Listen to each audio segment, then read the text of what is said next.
Shalom. I want to give all the praise, honor, and glory to Yahweh Bahasham, Yahweh Shai Bahasham Rakakwadash. Double honors to the apostles and elders of Great Millstone who taught me this truth. Shalom to the hopeful elect. The days are at hand and the effect of every vision. Okay, we live in prophetic times indeed, man. And the mandate of the MOTB is getting closer and closer. The prophecy of the microchip slacks not. Okay? So let's read a couple of points from this article here. This is from ridingthebeast.com. It says microchip implants in 666, EPI, charagma, and chi-psi stigma. There are many people out there pointing to implantable microchips to fit the role of the mark of the beast. Most of the time, biblical evidence to support such claims is lacking. One may even begin to think that such support doesn't exist. But if we look closely at the Greek words directly associated with the mark of the beast, such as EPI, charagma, and chi-psi stigma, it becomes clear that biblical support for such a mark is very strong. One of the most common claims against a microchip implant is that the mark of the beast is supposed to be, quote, on the hand or forehead and not in, quote unquote, the hand or forehead. Do Revelation 13:16, Revelation 14:9 through 10, and Revelation 20:4 refer to a mark in the body or on the body, right? Well, let's read it. Okay. Revelation 13:16. And he caused of all, both small and great, rich and poor, free and bond, to receive a mark in their right hand or in their foreheads. All right. So this is a physical mark that's going to go inside of the body. Okay. This chip is going to be put inside, okay, the hand or the forehead. Okay. As prophecy reads here, man. So there shouldn't be any confusion about that. This is going to go in the body. All right. This is a physical mark, right? Verse 17. And that no man might buy or sell save he that had the mark or the name of the beast or the number of his name. Right? Let's see. It says here, Strong's definition of among really starts to make sense when one considers the patent Biobond 4 coating that enables the surrounding tissues to fuse with an otherwise smooth glass capsule. Biobond was a solution to the problem of RFID microchips migrating when implanted under the skin of household pets. This coating makes microchip implants very difficult to remove without surgery. In other words, like the Verichip, the mark of the beast is likely to remain permanently once implanted. All right, there you go. Let's get into it here, man. We're into 6G now. I just finished 5G. I was a leader on 5G getting that done. And now they're up to 6. Let's do it again. What does that do? Give you a little bit deeper view into somebody's skin? See how perfect it is? Trump signed a memorandum to accelerate the deployment of 6G. It says one of the purposes of 6G technology is to operate implantable technologies. So these include many things, but the main purpose will be brain chips, right? So literally brain implants. And recently, a new technology of brain implant was developed by researchers at leading universities called the Biological Interface System to Cortex, BISC, B-I-S-C. What this is, it's a very small brain chip that's basically the size of a postage stamp. It will go in the brain through some sort of surgery, and it will install and merge human consciousness with artificial intelligence. And so it's not just BISC, but it is also Neuralink and all the other brain implants incoming. The goal is to literally have some sort of symbiotic relationship with artificial intelligence. This is very worrisome. Once humans merge their consciousness with artificial intelligence, that is it for humanity. And I, for one, will not be taking the 6G AI brain implant. I don't care if I'm left behind. I don't care if I don't have telepathic abilities with other brain chip users. I'm not going to lose my humanity. Hey, that's it. The end of humanity. We here, man. Okay? The MOTB is on deck.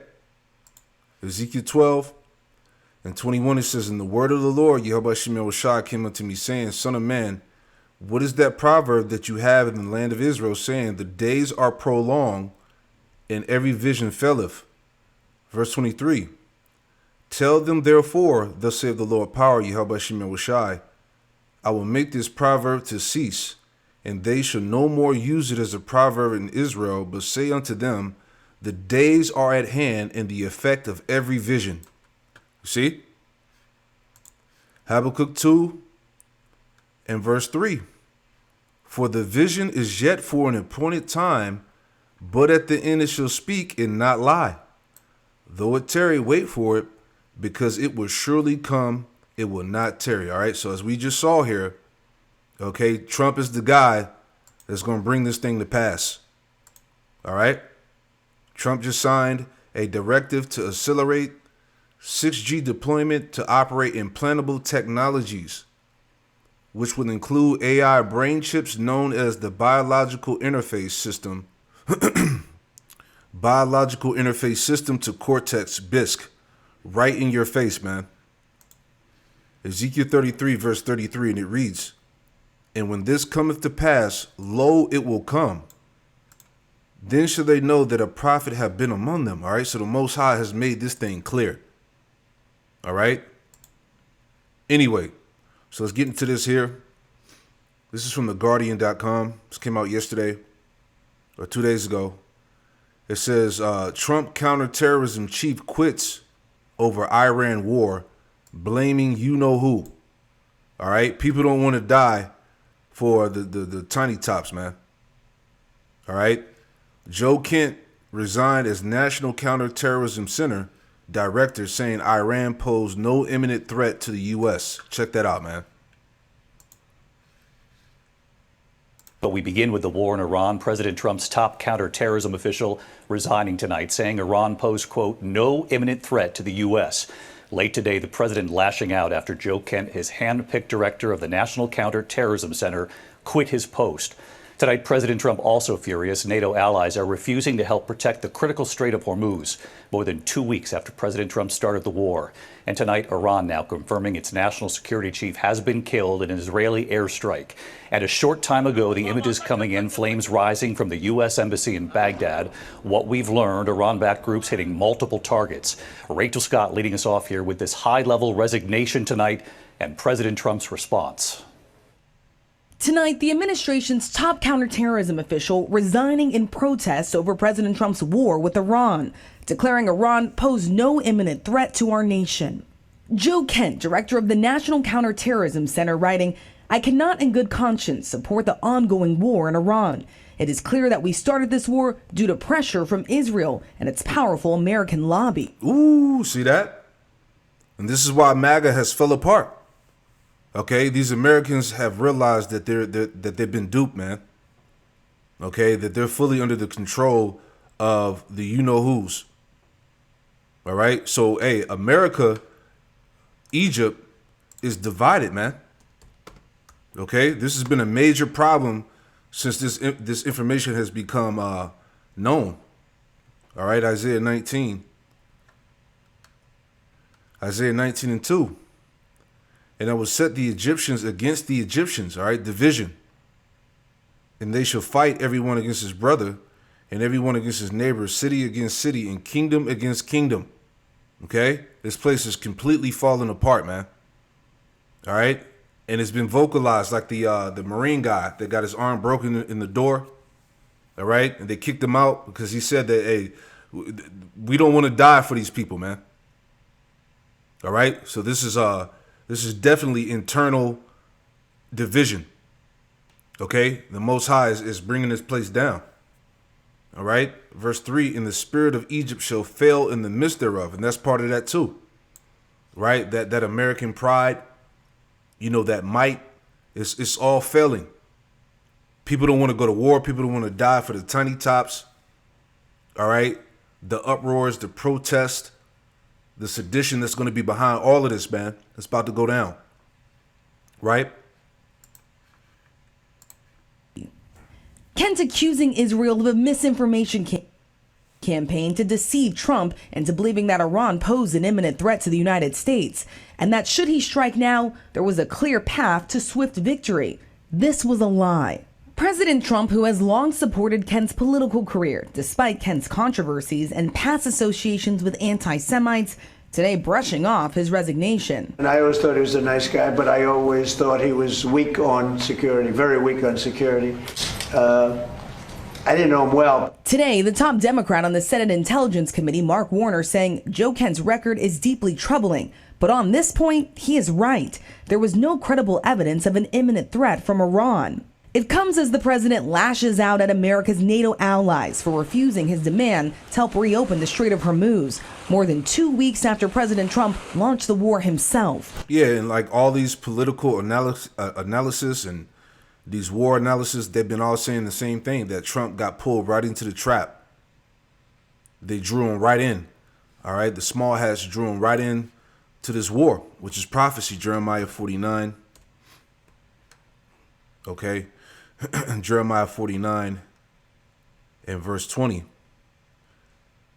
Therefore hear the counsel of the Lord, Yahweh Shem Yahushai, that he have taken against Edom and his purposes, that he have proposed against the inhabitants in Teman. Surely the least of the flock shall draw them out. Surely he shall make their habitations desolate with them. All right. So as the prophecy said, that these small hats were going to draw America right into this war as it happened. All right. And this is also part of the great noticing, man. It's over, man. Germany declaring it's not our war. We can't be at every place to support a war which we didn't start it. From the UK, a similar message. And today, French President Emmanuel Macron Nous ne sommes pas partie prenante au conflit. saying France will never take part in operations to open or liberate the Strait of Hormuz in the current context. I think NATO's making a very foolish mistake. After calling for Europe's help, tonight the president saying he doesn't need it after all. Well, we don't need too much help, and we don't need any help, actually. The president clearly frustrated with our NATO allies, but they have been very clear that this is not their war, saying the president did not consult with them before launching those strikes against Iran. And tomorrow, all eyes will be on Capitol Hill. The president's national security team will be testifying before Congress, and they will certainly face many questions about whether Iran posed an imminent threat to the United States, David. And you'll be watching that hearing for us, Rachel Scott, tonight. Yeah, major division. All right. As I talked about the other day, how America was being isolated by its allies, right? This is from The Atlantic. This is how America first became America alone. The dangerous fantasy of total independence, right? Let's summarize it real quick. See what we get. Okay.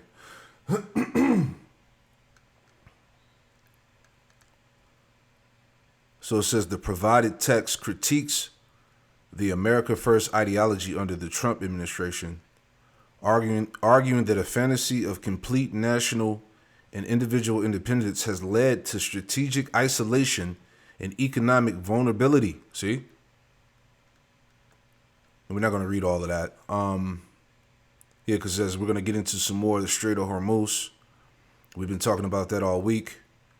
Isolation from allies. Right? After years of characterizing allies as, quote, freeloaders, the U.S. found itself without international support when seeking help to open the Strait of Hormuz. Strategic miscalculation. The administration's aggressive trade in diplomatic tactics, tariffs, and imperial dismissiveness removed the incentive for allies to assist during a conflict with Iran. Regional instability, the lack of coordinated strategy led to shock when Iran targeted various Gulf nations, causing those allies to reconsider the the reliability of U.S. protection. Okay. Let's see what else we got. The strongman delusion. The administration operated on the schoolyard logic that raw power and force always triumphs, ignoring the historical failures of such thinking in Vietnam, Iraq, and Afghanistan, which all these wars America lost. Okay? Let's see what else we got. Yeah, that's the point. So there you go. All right? More indicators of the fall of America, Babylon, you know? What else we got here? Financial Times, Trump ally warns U.S. economy not strong enough to cope with Iran war. Because we all know that this situation is going to be used to collapse the American economy, all right? And we ain't got to read that. The headline says enough, all right? But back to this guy here, what's his name? Joe Kent, okay? Right? Joe Kent under FBI investigation for allegedly leaking classified info, right? So I believe through spirit that he's under investigation because of what he said about the you-know-who's, right? Here's a quick interview with Tucker Carlson. Let's play that real quick. I cannot in good conscience support the ongoing war in Iran. Iran posed no imminent threat to our nation. Iran posed no imminent threat to our nation. How did you reach that conclusion? I think this is key. I mean, this would be more challenging to explain had the Secretary of State, the President, and the Speaker of the House not come out and said that we conducted this attack at this time because the Israelis were about to do so. So that takes away the argument that there was an imminent threat, as in Iran was planning to attack us immediately. That just simply did not exist. May I ask you to pause? Sure. And so I've heard people say that, and this just happened, but history has a way of getting rewritten in real time, and then you look back 10 or 15, 20, 25 years later, and no one seems to understand the things that you saw because they've been eliminated. Yeah. So I think it's important to stop and say, here's what we actually know. So I'd like now, if we could, just to play one of the statements that you alluded to, and that's from Marco Rubio, the Secretary of State, and this was shortly after this war commenced, and he was explaining as is his habit, in a thoughtful, precise way, why. Here's Secretary of State Marco Rubio. And so the president made the very wise decision. We knew that there was going to be an Israeli action. We knew that that would precipitate an attack against American forces. And we knew that if we didn't preemptively go after them before they launched those attacks, we would suffer higher casualties and perhaps even higher those killed. And then we would all be here answering questions about why we knew that and didn't act. Okay, so that is his almost contemporaneous explanation, and it's not offhand. He reasons it out. He explains there's a logic chain there, and he says, we knew not that Iran was going to attack. He did not say that. Right. He said we knew that Israel was going to attack Iran, and in retaliation for those attacks by Israel against Iran, Iran might attack American forces. So the imminent threat that the Secretary of State is describing is not from Iran, it's from Israel. Exactly. And I think this speaks to the broader issue. Who is in charge of our policy in the Middle East? Who's in charge of when we decide to go to war or not? In this case, with what the Secretary described, and later on the President, later on the Speaker of the House, and the way the events played out, the Israelis drove the decision to take this action, which we knew would set off a series of events, meaning the Iranians would retaliate. Now, so as we just read in Jeremiah 49 and 20, all right, the least of the flock shall draw them out. So as he said, okay, the Israelis drove the decision to take this action.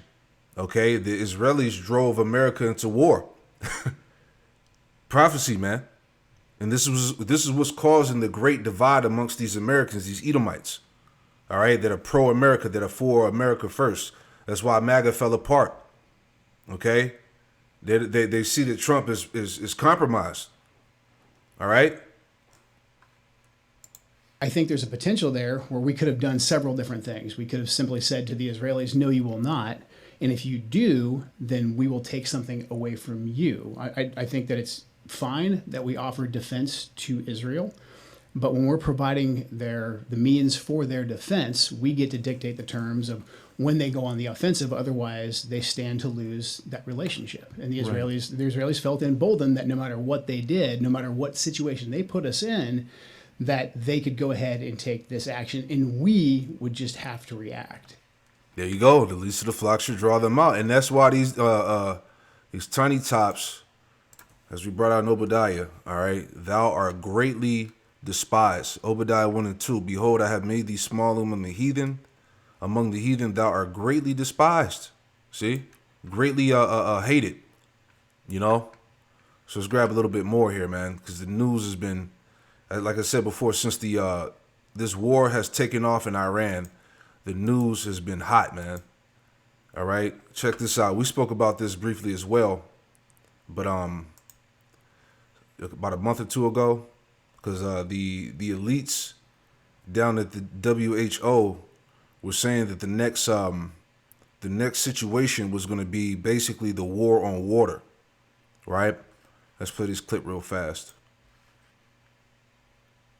It's official. We're running out of fucking water. And no, I'm not being dramatic. The UN has officially declared that we have entered global water bankruptcy. We will be running out of clean water, things that you use for drinking, cooking, showering, in the next few years. We are not mad enough about this, nor are people even educated about this. Because what is leading this crisis are the fucking AI data centers. The things that they convinced us that we need so we can make more AI generated slop. It's another reason why I hate these damn AI gurus that you guys keep falling for online. We are running out of fucking water. We do not need robots that bad. We do not need artificial intelligence when we have real human intelligence walking the earth. And at the same time, we have the Epstein class bombing children like never before. Humans are going extinct at a rapid rate. What the fuck are we doing? We are not mad enough about this. They're bringing down the population at historic levels to replace us with fucking robots. And no, this is not a sci-fi movie. It's playing out in real time. But you're so distracted with the AI bullshit that you can't even see what's going on. So for the love of God, stop uploading your shit to AI and training it for a future robot to take your fucking place. And let's start teaming up and bringing down these data centers so we're not fighting a robot like it's fucking Terminator. Boom. Just adding on. All right, this is from News Target. It says data centers, drought, and decay, the triple threat pushing U.S. water systems to the brink. Right? Clean water is running out. It says the U.S. loses an estimated 6.75 billion gallons of treated drinking water daily due to leaks in aging and crumbling pipe networks. All right? Experts warn that decades of underinvestment have created a massive funding gap with total upgrade costs potentially exceeding $1 trillion. And America don't got that. Okay, new pressures from drought, industrial demand like data centers, and contaminants like PFAS are compounding the strain on an already stressed system. While recent federal funding proves a down payment, the scale of the problem means water utilities are increasingly passing upgrade costs to consumers through rising bills. The crisis is just not about water scarcity, but about reliability, safety, economic waste of a failing delivery infrastructure, man. Okay? This thing's about to go, man. All right? The water is polluted. The data centers, the PFAS in the water, the toxic shit that they put in the water supply. Okay? And again, this is why we say the world needs new management, man. Okay? If this man had his way, no flesh would be saved. Right? Hey, the news just continues to get worse and worse, right? Isaiah 3:1. Isaiah 3:1. God will remove the leaders, all right? That's the spirit. You know? Isaiah 3:1. For behold, the Lord Yahweh Shemel of hosts, doeth take away from Jerusalem and from Judah the stay of the staff, the whole stay of bread, and the whole stay of water.